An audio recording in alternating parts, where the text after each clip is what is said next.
თები ვარსკვლავებს ბარში მწყემსავდნენ, ნელში გართხმულის დუმდა ზეგანი. და თქვა იესომ, მამლის მესამე დაყივლებამდე ერთი თქვენგანი იღალატებსო და შეკრთა მაშინ ჩვენი სერობა. თითქოს სუფრაზე უცებ დაგვესრო თვით ანგარება და პირფერობა.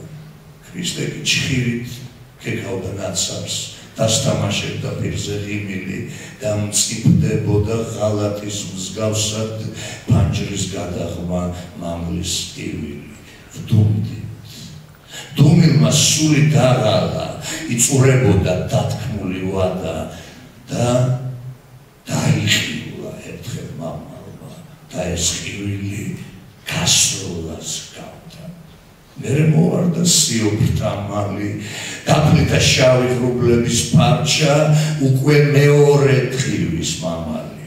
მოღალატე კი არ სჯარს და არ სჯარს, ნუ თუ მოტყუდა, შეცდა ოძღვარი, ბრძენი მისანი, სულის თამადა, გაცამტვერდება მთის სალოცავი, მისი ნათქვამი თუ არ გამართლდა.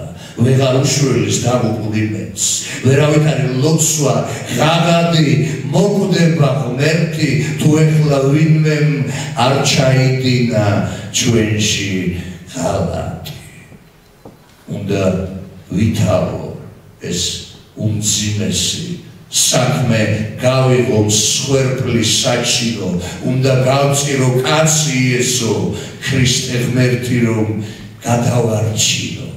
ჩქარა, ცისკიდეს ვარსკვლავე მოწყდა, ცეცა გაწითლდა როგორც მოცხარე და მე ავდექი ვემთხვიე მოძღვარს და ჯალათებმა იცნეს მოძღვარი.